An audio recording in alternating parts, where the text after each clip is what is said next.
Enjoying a meal with your date in a busy restaurant, the evening has been going really well so far. You take another bite of the delicious food when suddenly you begin to choke. Quietly but frantically, you begin signaling to your date that something is horribly wrong. Your hands clasping around your own throat, a terrifying realization dawns. You can't breathe. In the meantime, the quiet realization turns to shock and then to horror as patrons around your table begin to grasp the gravity of the situation. Then, all of a sudden, a hero comes to the rescue. They quickly come up from behind and wrap their arms around your chest to perform the Heimlich maneuver. And then, it happens. A piece of food comes shooting straight out of your mouth. Your life is saved, as the restaurant staff and diners applaud. Embarrassing. But what if you didn't start choking until later, when you're at home, alone in your room, and the food isn't even there to cough up anymore? That doesn't sound right, does it?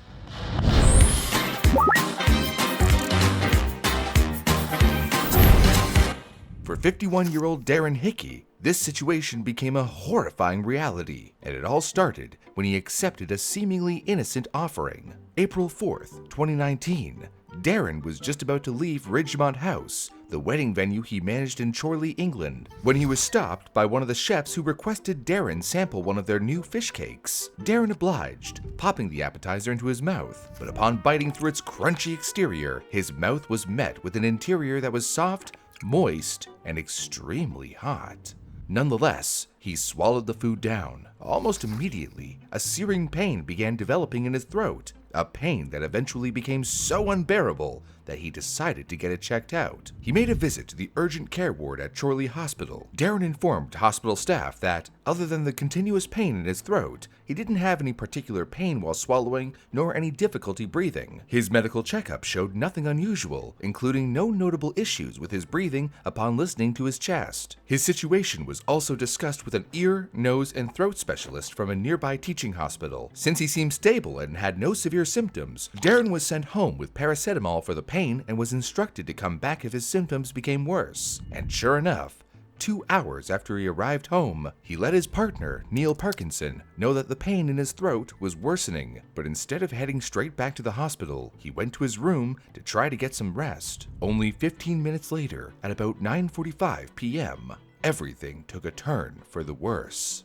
Neil heard a strange sound coming from upstairs, followed by Darren shouting. He ran upstairs to see if his partner was all right, only to discover him in a terrible state. He was stood up, choking and coughing, so I banged on his back, but then he slid forward onto the floor, Neil would later recall. He promptly called an ambulance and proceeded to perform CPR on Darren as instructed by the emergency phone operator. When paramedics arrived on the scene, they knew they had to work quickly and performed an emergency tracheostomy, a procedure where a small incision is made in the trachea on the throat, inserting a tube to help him breathe, essentially bypassing whatever was causing the obstruction, cutting off his oxygen supply. Paramedics then got him into the ambulance and sped to the hospital. Time ticked as they continued performing CPR on Darren while they made the nearly 20-minute drive to the Royal Bolton Hospital. Once there, medical staff began working to get Darren breathing on his own again, but they worried that his airway had already been blocked for too long.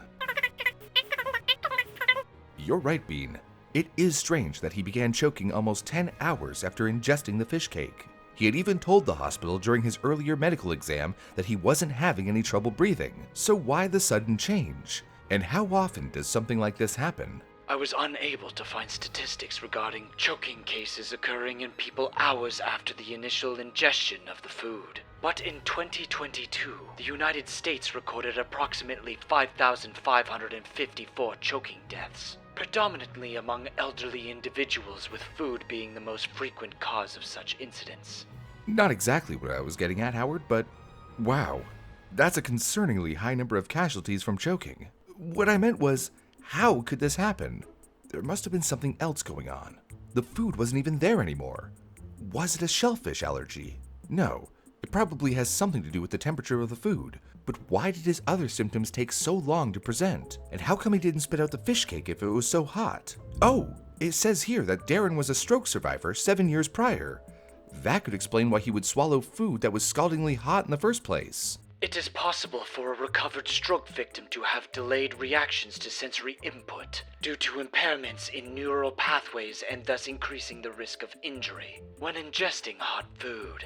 So, it's entirely possible that he didn't realize that the fish cake was too hot to swallow until he had already swallowed it. But how did the fish cake get so unbearably hot in the first place? It's possible that the fish cake, which is typically made up of a soft, tender filling surrounded by a deep-fried crust, was removed from the deep fryer and left to cool just long enough for the crunchy exterior to be palatable. Meanwhile, because the interior was moist and insulated by the fried batter, it would have been cooled at a slower rate and only revealed its devastating heat once Darren bit into it. Or, it's also possible that the food had been made earlier and reheated in a microwave before being served, which would open up a whole new topic of conversation. Microwaves can heat food unevenly, creating hot spots that you might not notice right away. This can be dangerous because if you eat or drink something with these hidden hot spots, it could bypass the usual safeguards in your mouth and deliver intense heat straight to your throat before you even realize that it's too hot. Take this example of a 21-year-old male student who suffered a burn deep in his throat after consuming a freshly microwaved potato without allowing it to cool. He initially experienced a sensation of something stuck in his throat and later developed difficulty swallowing and breathing. Medical evaluation revealed swelling in the throat, but no visible obstructions or airway blockage. Treatment involved a feeding tube and steroids, leading to his recovery after 3 days. Or this case of a 79-year-old man who experienced severe pain and had difficulty swallowing after eating overly hot lasagna, heated in a microwave. His symptoms included a hoarse voice, difficulty managing saliva, and a burning sensation in his upper digestive tract. An endoscopy in the emergency department showed burns on his vocal cords and throughout his esophagus. Treatment included medication for swelling and careful monitoring in intensive care. Luckily, he recovered within 2 days and was discharged from the hospital without any residual symptoms. So then what exactly took place with Darren's throat that landed him in the hospital, fighting for his life? It turns out that the fish cake was so hot that it caused a thermal burn to his larynx, which is the upper part inside the throat that includes the vocal cords. This injury resulted in a laryngeal edema, a dangerous swelling that can obstruct the airway. Unfortunately, these particular burns can develop silently and worsen quickly, often without initial severe symptoms, making them particularly dangerous. In Darren's case, the severe burns were so deep in his throat that the laryngeal edema could only have been seen with special equipment. Sadly, there wasn't much medical staff could do when Darren arrived at the hospital the second time. And after exhausting all options, an electrocardiogram confirmed the devastating reality. Darren's heart had stopped. After 25 minutes of CPR, they abandoned their efforts, and Darren was declared deceased in the early hours of the following morning.